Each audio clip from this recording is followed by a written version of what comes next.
ये आगरा का लाल किला है। कभी हुकूमत यहाँ से चलती थी, लेकिन समय बदला और हुकूमत दिल्ली से चलने लगी। दिल्ली के किले के पास कल एक बम विस्फोट होता है। जानें चली जाती हैं, न जाने कितने लोगों की जिंदगियां निचुड़ जाती हैं। और बम विस्फोट के अंदर इतनी भयावह कार्रवाई की आतंकवादियों ने, जिसको कि तरह तरह से देखा जा रहा है। तमाम विचार लोगों के जहन में हैं।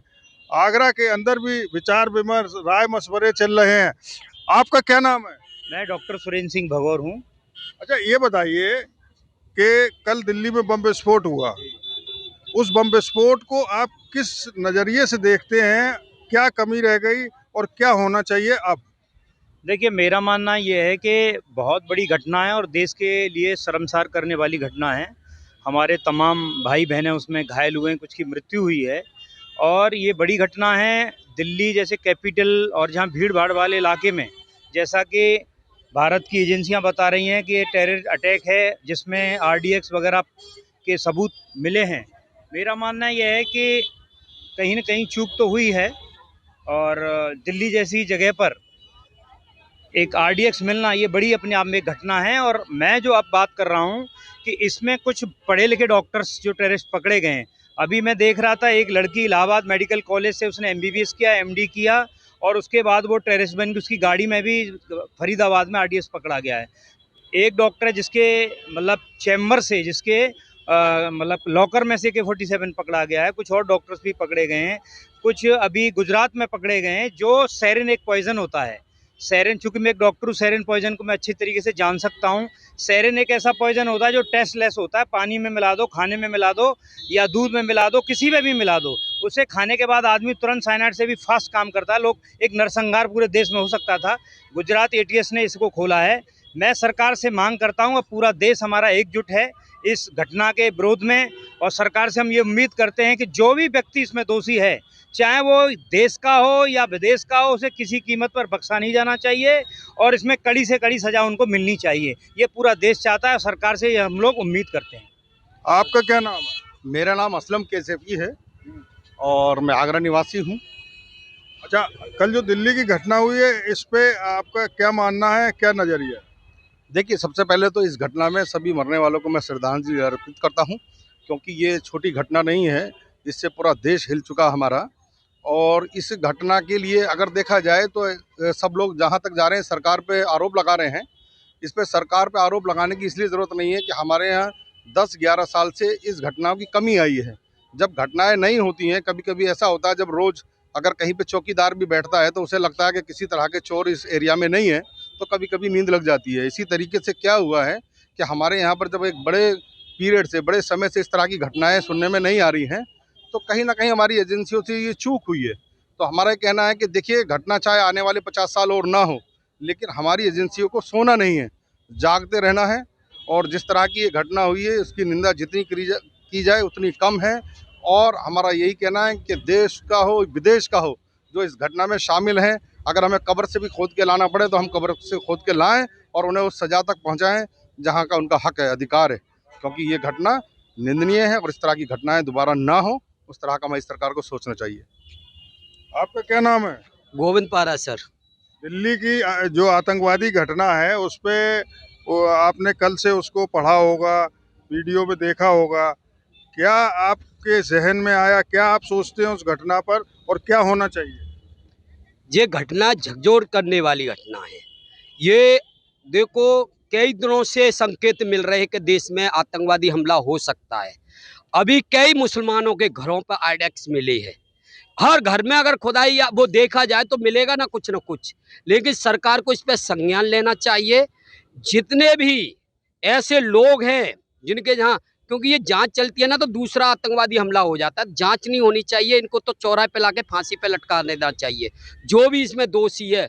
और जो भी ये गाड़ी पकड़ी गई है, जो भी दोषी है, या तो पाकिस्तान का हाथ होगा, पाकिस्तान के साथ हमारे देश के गद्दार मुसलमान होंगे कुछ, वो भी इसी में सम्मिलित होंगे जो ऐसे काम कर रहे हैं, क्योंकि मुसलमान कभी इनका विरोध तो करेगा नहीं खुल के। तो ये आए दिन कुछ न कुछ बड़ा षड्यंत्र रचने की बात पे चल रहे हैं ये लोग। तो इसको मोदी जी को चुनौती है। मोदी जी कहते थे मेरे होते हुए ऐसा नहीं होगा, लेकिन इन आतंकवादियों ने चुनौती मोदी योगी जी को दे चुके हैं और अमित शाह जी को। किस तरह से ये चुनौती लेते हैं, क्योंकि ये छोटा मोटा हमला नहीं है। आज 9 से 15 लोगों की जान जा चुकी है और कम से कम कई लोग घायल हैं। तो ये लोग ऐसे हैं। अभी तुम्हें पता है कितने लोगों के लिए घातक हथियार वो क्या मिले है, RDX मिले है, तुम्हारी अहमदाबाद की टीम ने ढूंढ के वो करे हैं। तो ऐसा क्या है?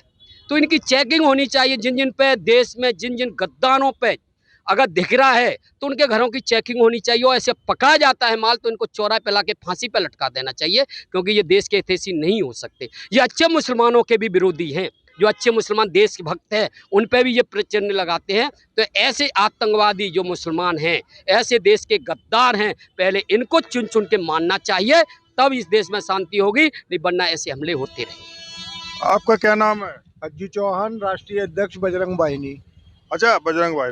अच्छा, ये बताइए आपका क्या नजरिया है, क्या सोचते हैं? देखिए, ये जो दिल्ली के अंदर कल शाम को घटना हुई, ये इससे पूरा देश दहल गया है। क्योंकि हम लोग सब टूरिज्म लाइन से जुड़े हुए हैं, इसका अंदाज़ा हम लोग लगा सकते हैं। लेकिन कुछ दिनों से जो आउटपुट मिल रहे थे इंटेलिजेंस को, इंटेलिजेंस उस पर काम भी कर रही थी, लेकिन जो आतंकवादी थे, कुल मिलाकर के उनके बारे में ये सोचना चाहिए कि आतंकवादी पाकिस्तान से चलता है, जम्मू कश्मीर पहुंचता है, जम्मू कश्मीर से दिल्ली आ जाता है। ऐसे कौन लोग हैं? सबसे पहले इनकी जांच होनी चाहिए। और जिन लोगों ने ये दुष्कर्म किया है, ऐसे लोगों के साथ सख्त कार्रवाई होनी चाहिए, सीधे गोली मार देनी चाहिए। मेरा इतना ही कहना है। आपका क्या नाम है? मेरा नाम नदीम नूर। आपका क्या मानना है? देखिए, घटना वाकई में दिल को झंझोर देने वाली है और बेहद ही एक पूरी सरकार को चुनौती है, ललकारा गया है।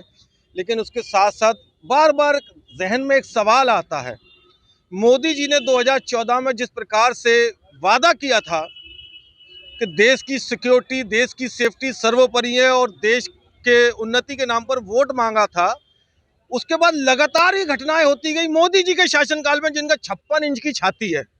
सोचने वाली बात है, 2019 में पुलवामा होता है, जिसमें हमारे देश के होनार, देश का भविष्य, सरहद पर देश की सेवा करने वाले 41 नौजवानों की शहादत होती है आर्मी पर्सन की, और अभी तक उसका ये पता नहीं चलता है कि उसमें किसका हाथ है। उसके बाद पहलगांव की घटना होती है, उसमें भी आज तक एक भी आतंकवादी नहीं पकड़ा गया। बड़े शर्म की बात है। और कल, चूंकि आज बिहार में इलेक्शन हो रहा है और कल दिल्ली में जो घटना होती है, तो निशाने पे सबसे पहले गृह मंत्रालय आता है, जो देश की सिक्योरिटी का जिसके पास प्रावधान है। कि आखिर आप क्या कर रहे थे? आपके होते हुए, चाहे वो आतंकवादी हो, उग्रवादी हो, कोई भी वादी हो, वो देश के अंदर कैसे आ जाते हैं और देश के भविष्य के साथ खिलवाड़ कर रहे हैं, देश के नौजवानों को मार रहे हैं। दिल्ली जो पूरे देश की राजधानी है, वहां पर इस प्रकार की घटना होती है तो आम नागरिक तो कहीं सुरक्षित ही नहीं है। तो एक सोच के बार बार जहन में एक ही सवाल आता है कि आखिर चुनावों के टाइम पर ही ये घटनाएं क्यों होती हैं? होना क्या चाहिए? होना ये चाहिए, निष्पक्ष जांच होनी चाहिए। जो दोषी हो, मैं तो बिल्कुल यही कहूंगा, बीच सड़क पर उसको खड़ा कर कर पहले पत्थरों से देश की जनता उसके कोड़ मारना चाहिए, उसके बाद उसे गोलियों से भूनना चाहिए। मैंने पुलवामा हुआ था तब भी मैंने ये कहा था, और अगर कोई कमी पड़ती है तो उत्तर प्रदेश मुस्लिम महापंचायत की टीम जाकर उसको सजा देने, जैसे तालिबानी सजा देते हैं, वो तालिबानी सजा का प्रावधान होना चाहिए, तब जाके ये आतंकवादी घटनाएं यहाँ रुकेंगी। तो आपका क्या नाम है? मेरा नाम अमजद कुरैशी है। अमजद, आप बताइए, दिल्ली की जो आतंकवादी घटना हुई है, इस पे आपका नजरिया क्या होना चाहिए? इस पर नज़रिया क्या है कि पूरे देश के अंदर ये एक संस्कार करने वाली घटना है। जिस तरीके से घटना हुई है, उसको बहुत ही, मतलब ये समझ लीजिए कि एक दिल को झंझोड़ दिया है उसने। और क्या बूढ़े, क्या बच्चे, क्या जवान, सभी उसके अंदर जो है शहीद हुए हैं एक तरह से। लेकिन ये बहुत शर्मसार करने वाली घटना है। मैं तो ये चाहूँगा कि इस देश की सरकार से इसमें जो है निष्पक्ष जांच होनी चाहिए। निष्पक्ष जांच होने के बाद कड़ी से कड़ी सजा इन लोगों को मिलनी चाहिए, चाहे वो कोई भी हो। आपका क्या नाम है? अवतार सिंह गिल। आप बताइए, आप क्या सोच रहे? सबसे पहले तो जो हमले के अंदर जो मरे हैं, मैं उनको श्रद्धांजलि देता हूँ। साथ साथ कहना चाहता हूँ, जो अपनी सास को देखने गया, कोई अपने बच्चों को देखने गया, कोई किसी काम से गया, घर पे लौट नहीं पाया वो व्यक्ति, उन पे घर पे क्या हो रहा होगा। साथ ही ये आतंकवादी जो पढ़े लिखे हैं, गवार नहीं है, पढ़े लिखे, डॉक्टर है, कोई इंजीनियर है, यहीं कहते हैं पढ़ाई पढ़ाई। अरे इनको कुछ भी पढ़ा लो, कुछ हो, ये नहीं सुधरेंगे। इनका काम सिर्फ है, चाहे इंजीनियर बनो, चाहे डॉक्टर बनो, हमें तो जिहाद करना है, हमें तो आतंकवाद फैलाना है, हमें तो दहशतगर्दी बिठानी है। साथ ही साथ मैं ये कह रहा हूँ हिंदुस्तान के अंदर जब ये एंट्री करते हैं इनको जगह कहाँ मिलती है, पनाह कहाँ मिलती है। हिंदुस्तान में कुछ लोग रहते हैं, हिंदुस्तान का खाते हैं, पाकिस्तान के बजाते हैं, वो लोग बना देते हैं, ये पूरी रेखी करते हैं। उसके बाद षड्यंत्र के तौर से जहाँ भीड़ वाला इलाका होता है वहाँ ब्लास्ट करते हैं और हमारे हिंदुस्तान भाइयों को ये बम के अंदर उड़ाते हैं। मगर इस बार ऐसा नहीं होगा। योगी जी और मोदी से प्रार्थना है, मेरी अपील है कि इनको वो सजा दी जाए जो इनके पेट में बच्चे पल रहे हैं वो भी याद करें कि हिंदुस्तान के अंदर कभी ऐसा काम नहीं करेंगे। जय श्री राम, जय हिंदू राष्ट्र। ये अधिकांश मिले जुली प्रतिक्रियाएं हैं और सभी लोग ये चाहते हैं कि कड़ी से कड़ी सजा दी जानी चाहिए। यूपी तक का माइक देखकर दर्जनों लोग यहाँ पर आ गए हैं और सभी लोग बोलना चाहते हैं, लेकिन समय की पाबंदी है, इसलिए सब लोगों से तो नहीं बुलवाया जा सकता है। और आगरा से अरविंद शर्मा।